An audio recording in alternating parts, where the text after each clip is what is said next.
За сайн байцгаана уу? Намайг Туул гэдэг хоолцож хүнсний эрүүл хожим мэргэжилтэй. За би та бүхэнд өнөөдөр өсвөр насны хүүхдийн хоолтын талаар товч мэдээлэл хүргэе.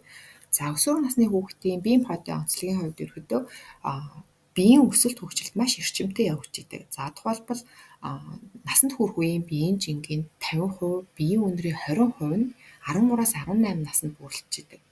Тэгэхээр хоолтон дээр маш сайн анхаарах хэрэгтэй байна. За мөн бэлгийн бойжилт явагдаж эхэлдэг тийм ээ. За хөвгүүдэд тестостерон, охтуудад эстроген дааврын хэмжээ нэмэгддэг.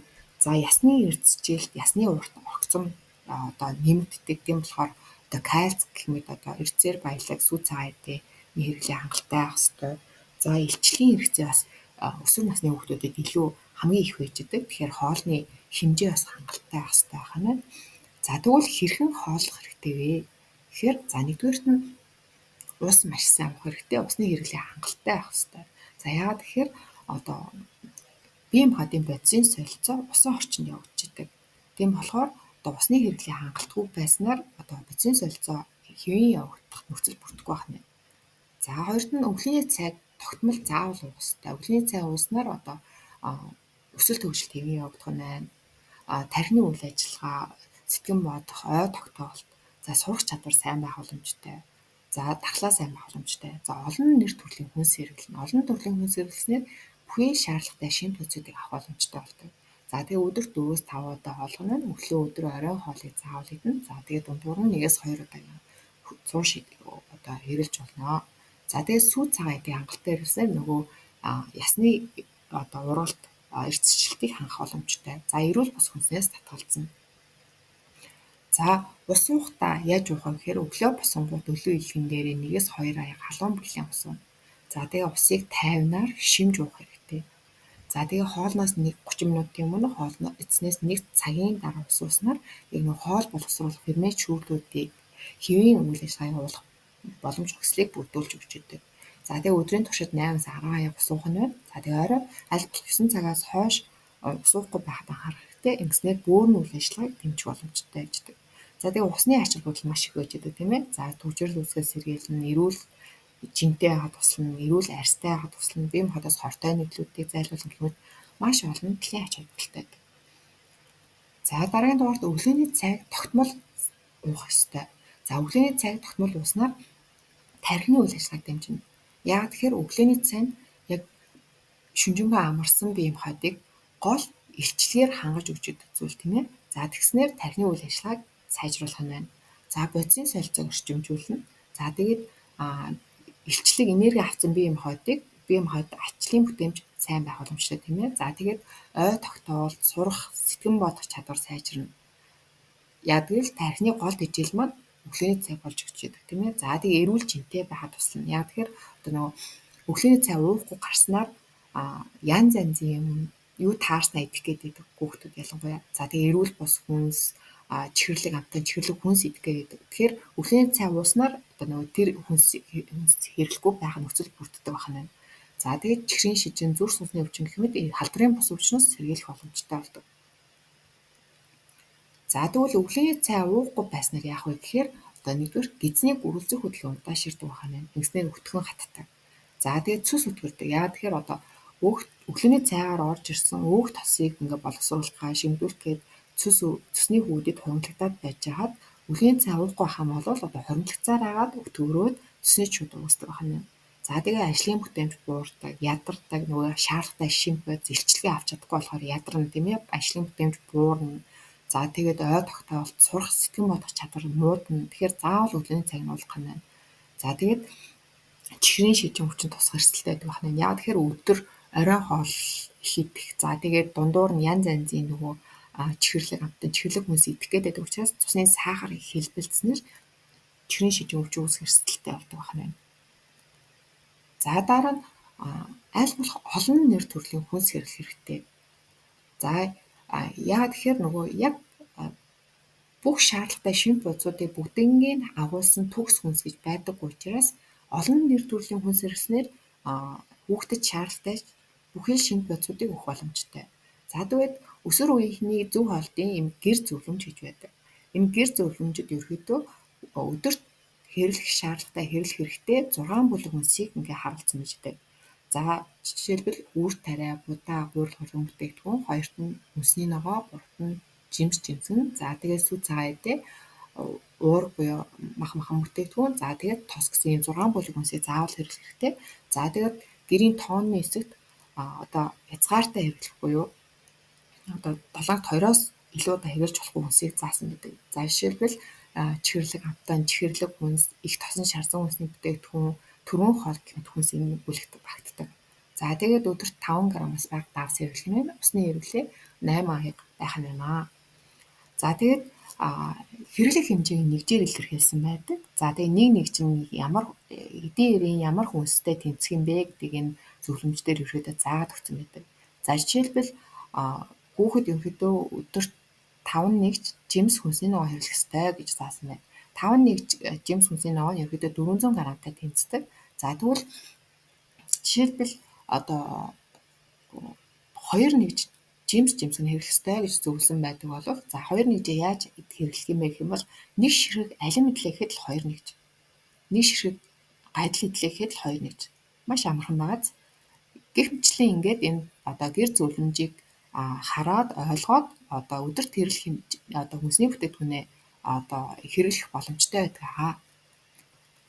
За дараагийн дугаарт сүүн бүтээгдэхүүнийг тогтмол хэрэглэх хэрэгтэй. Яагаад гэхээр одоо өсвөр наснд хүүхдийн одоо ясны эрсдэл, ясны урт эрчимтэй нэмэгддэг байгаа тийм ээ. Энэ ихний зураг дээр харагдаж байна. Өөртөө хүүхдийн өсөлт хөгжил маш эрчимтэй явагддаг учраас одоо нөгөө ясыг гол бүрдүүлээд байгаа кальцийг одоо хоол хүнсээрээ заавал хангалттай авах хэрэгтэй гэждэг. За тэгээд сүүн бүтээгдэхүүн нь одоо тэр шаардлагатай кальц, уурыг хоёулангийн агуулсан хүнс үйддэг. Тийм болохоор сүүн бүтээгдэхүүнийг хэрэглээ хангалттай авах хэрэгтэй. За мөн кальцийг сүүн бүтээгдэхүүнээс гадна одоо нөгөө ногоонгийн ногоонд бэждэг. Ногоонгийн ногооноос бас авах боломжтой байдаг баха. За дараагийн дугаарт эрүүл бус хүнсээс татгалзах хэрэгтэй. Эрүүл бус хүнсийг хязгаартай хэрэглэх хэрэгтэй. За жишээлбэл чихэрлэг хүнс, чихэрлэг амтны хэрэглээг хязгаарлана.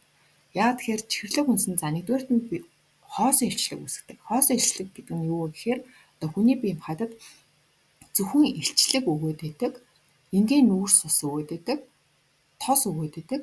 За харин одоо нөгөө амин дэм, эрт цойц, уурга гэх мэт шаардлагатай бусад шинж бодисуудыг агуулдаг хүнсийг хоосон илчлэгтэй хүнс гэдэг.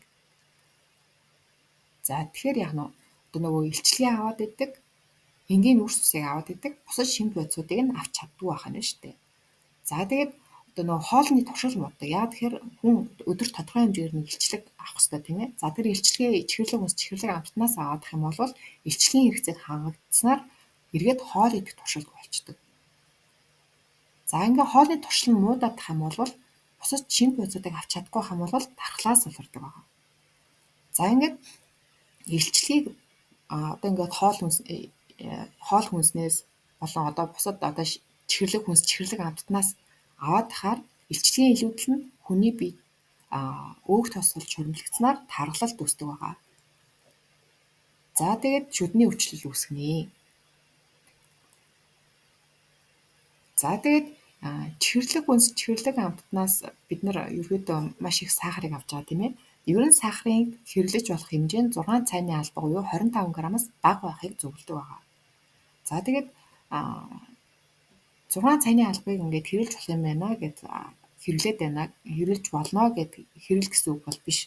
Жишээлбэл бидний өдөр тутамдаа хэрэглэдэг маш олон төрлийн хүнсэнд сахар агуулгдсан байж байгаа. За жишээлбэл энэ зурган дээр харагдаж байна.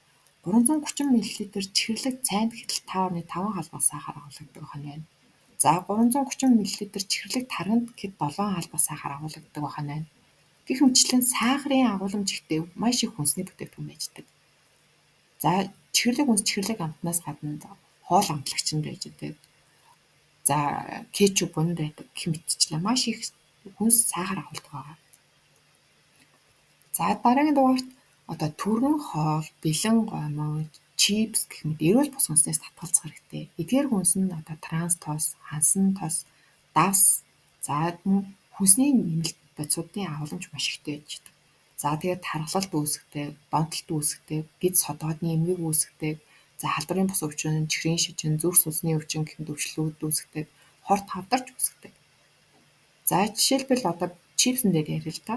Чипс нь өөрөө их тосон шарж хийдэг хүнсний бүтээгдэхүүн. За тосыг олон дахин буцалгаах, олон дахин халаах тусам тосны бүтэц өөрчлөгдөөд тэнд хорт хавдар үүсгэж акрил амид гэдэг бодис үүсэж идэг. Ингэснээр одоо нөгөө хэрвээ ингээд чипсийг, шарсан төмсийг ингээд байнга хэрэглээд байх юм бол хорт хавдар үүсэх эрсдэл бас үүсэж идэг бахны.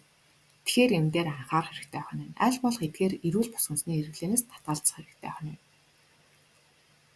За дараагийн дугаарт ерөнхийдөө сургуулийн ойр орчимд, сургууль дээрээ аль болох одоо эрүүл бус хүнс худалдан авахаас татгалзах. Одоо хүүхдийнхээ хаана юу идэж явааг нь бас анхаарах хэрэгтэй байна. За эрүүл мэндийн яам, нийгмийн эрүүл мэндийн үндэсний төвөөс гаргасан сургуулийн орчинд худалдаалгыг хориглосон хүнсний бүтээгдэхүүний жагсаалт гэж байдаг. Дараах 11 нэр төрлийн хүнсийг одоо сургуулийн орчинд худалдан борлуулахгүй байхыг одоо зөвлөсөн байдаг. За жишээлбэл бүх төрлийн хийжүүлсэн ундаа, энергийн болон спортын ундаа, за кремтэй бүтээгдэхүүн, за тэгээ чипс, эрдэнэ шиш гэх мэт эдгээр одоо 11 төрлийн бүтээгдэхүүнийг аль болох сургуулийн орчинд худалдаалахгүй анхааруулсан байдаг. За тэгвэл энэ одоо зөвлөмж ерөөсөө хэрэгжихгүй байгаа. Сургуулийн орчинд одоо бүх төрлийн одоо эрүүл бус хүнсийг маш их худалдаалдаг. За тэгээд бас хүүхдүүдийн дуртай, идэх дуртай чихэрлэг хүнс, чихэрлэг амтнаас гадна бэлэн хоол, яг одоо болцсон хоол хүнсийг бас ингээд одоо хадгалтын нөхцөл шаардлага хангахгүй нөхцөлд ингээд худалдан борлуулждаг. Эдгээр нь одоо нэгдүгээрт одоо хоолны хордлогод халдвар үүсэх эрсдэл үүсгэж идэг байгаа. За тэгэхээр хүүхдүүдтэй маш сайн анхааруулах нь одоо эдгээр эрүүл бус хүнсийг аль болох анхахгүй байхад анхаарах хэрэгтэй. Хоёрдугаарт ингээд яг болцсон хоол хүнсийг ингээд тасалгааны хэмд ил задгаа зарж байгаа газраас аль болох авахгүй байхад анхаарах хэрэгтэй байна. За энэ дээр бас эцэгчүүд нь ингээд хүүхдүүдтэй маш сайн зааж хэлдэг байх хэрэгтэй байна. За ингээд анхаарал хандуулсанд баярлалаа.